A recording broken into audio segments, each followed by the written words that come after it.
What's going on, guys? Today is Saturday. Don't mind the mask.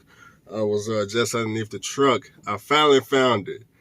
I finally found the only oil leak this truck has ever had. But it had this oil leak so long that I didn't think it was ever going to get fixed. I could never figure out where it was coming from. So let me tell you about this oil leak. Back around... this oil leak happened before the rebuild. I don't know if it happened before the truck broke down or after the truck. Now, it had to happen before the truck broke down. So this oil leak had to be before March of last year. Because this was before the rebuild. But anyways, so when I first noticed the oil leak, I was at QC. Matter of fact, I had stopped the driver, Robert, out there in the yard. I said, "Hey, man, Robert," I said, "I got an oil leak, man. See if you can help me find it." So we popped the hood. We were looking all around the turbo because we seen the oil falling down, but we couldn't determine where it was coming from. Long story short, couple of months go by. And then I had a coolant leak. Coolant started coming between the heads and the block. And I needed an in-frame. We had dropped the liner. So engine has been rebuilt. We put a brand new turbo on. And did the phone just cut out?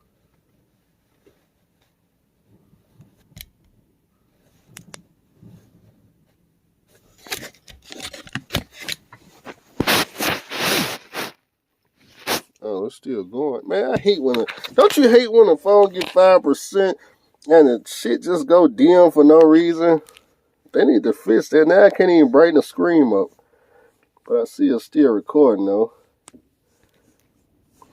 Man, let me put you on this charger. Okay, there we go. They need to fix that. That's definitely a flaw with Android phones. Maybe they do it for iPhone too. But anyway, so we rebuilt the engine, put a new turbo on, and this is also going to teach you, if you ever do a rebuild, what to do, what not to do. As far as what not to do, try not to use old parts when they have to take apart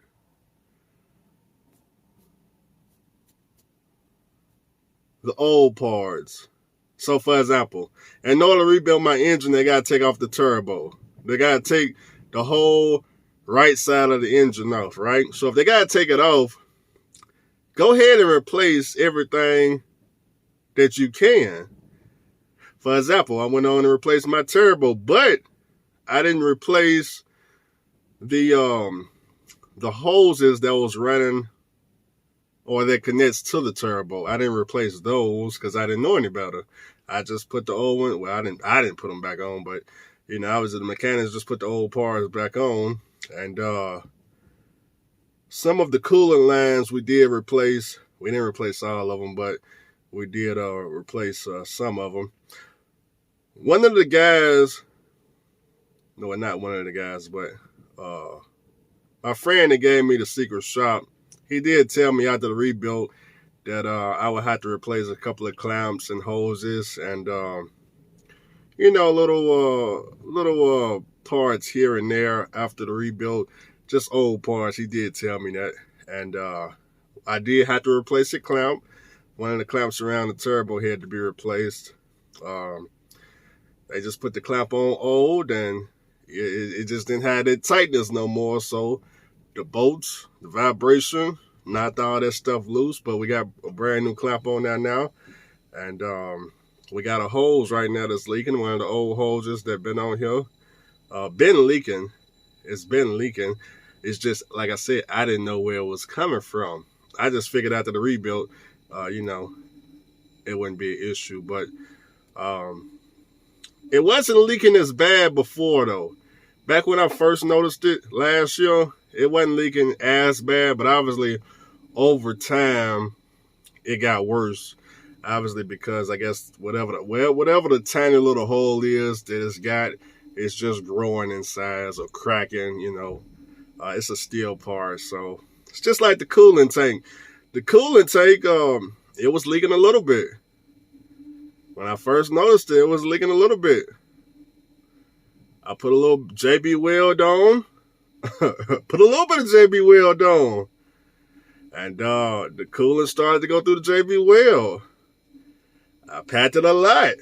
And it's, it was holding for a few days, but then the coolant started to get back through the JB Weld. So I packed it some more. And it's cracking even more. So the tank got to be replaced, okay? But the JB Weld, it is working. The truck ain't overheating and nothing like that. But every time I pop the hood, I can see it's like, a little bit more coolant.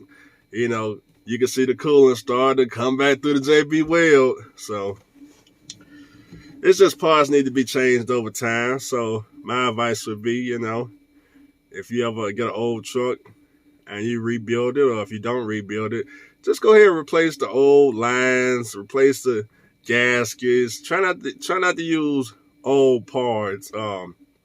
Obviously some old parts will still work, but just take my advice. Now, this oil leak has never been an issue for the actual engine. The engine went fine. Nothing's wrong with the engine. The rebuild is strong. It's just got an oil leak coming from a line. Now, this line is the turbo oil drain line. Okay, every truck should have one. For this engine, it's about $75 for the part. So, it should come with a gasket too. So, it's about $75 for the part. It's not that expensive.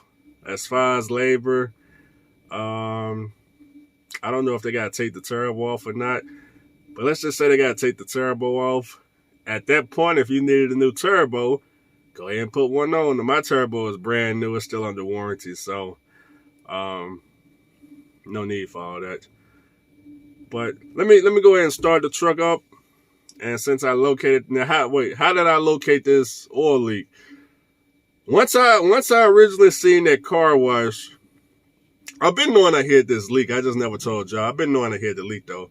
But once I noticed that car wash for the 50 cent, and I said I can wash the engine instead of Blue Beacon, because Blue Beacon had washed the engine plenty of times, and I still could never locate the oil leak. But once I was able to wash it, and I can get that washer, that sprayer right there where I need it to wash all the oil off. You know what I'm saying? Once you wash all the oil off, the oil can only come up. It's only gonna come up in one spot temporarily until it's all, till that fan get to blowing all that oil around. Then you can't find it no more. But we washed the engine. Came right here. I got me a flashlight. Started looking. Got me a creeper from the not the Hobby Lobby. We went to the Harbor Freight. The Harbor to the Freight now. For the $34, they hit the creeper for the sale, for the low. It was for the low. Creeped on up underneath that engine while I was running.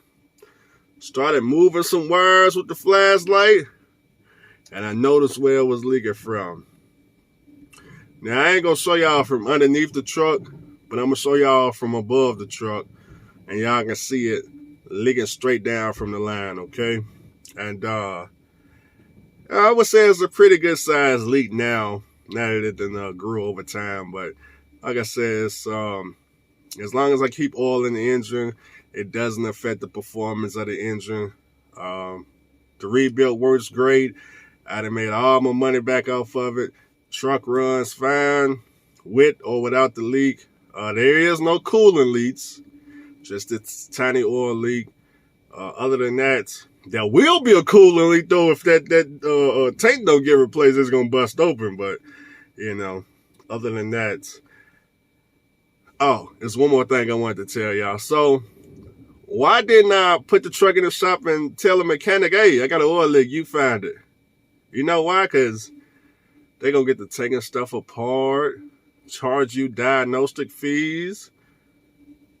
What they charging, $200 an hour? It may take them 10 hours to find an oil leak. Okay?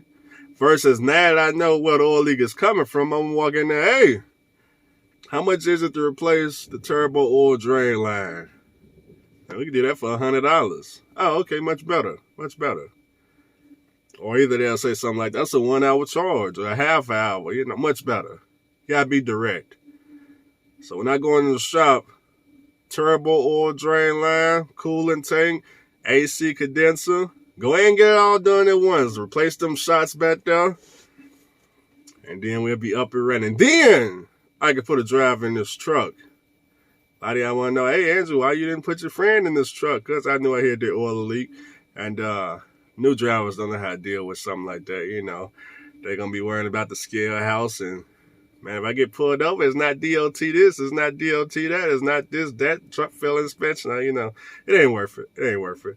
So experienced drivers, you know what I'm talking about. You know what I'm talking about. But now that there won't be no oil and no coolant leaks, feel much better now. Feel much better. We can actually pass a TA inspection. We don't go to TA for inspections, in case you didn't know. Anyways, one of the reasons that the last carrier I came down here for denied the truck, it had that oil leak on top of the fact that the PTO was missing anyway, but those were the two reasons. So the oil leaking, it was leaking like it is now, but like I was telling them, hey man, the truck's still gonna make money hand over fist. That oil leak ain't stopping nothing. They ain't trying to hear that though. They ain't trying to hear that at all. But anyways, enough of me rambling. Let me show you this oil leak. Fire up the truck. Now, y'all ain't gonna be able to hear me talking, so I'm just gonna point to the oil leak. It's cold outside today, boy. It's a lot of wind outside too, so like I said, you probably ain't gonna be able to hear me. We fired up. I gotta flip the camera.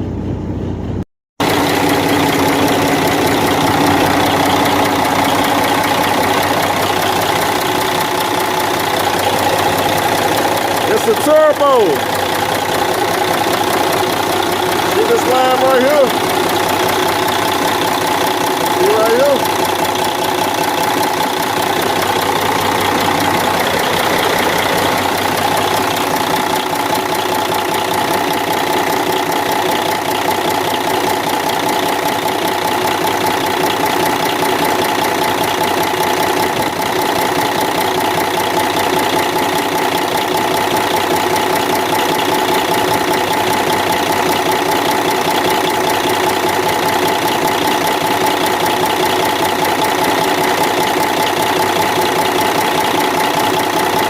See that?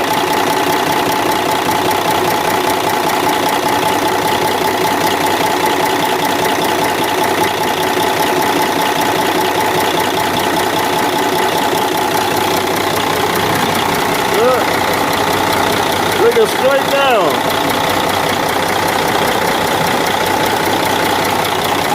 So that's that turbo line.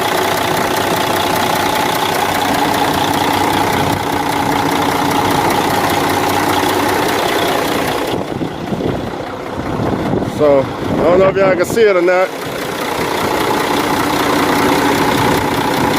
Y'all see the engine wash got the job done right? Y'all see that right? You see that right?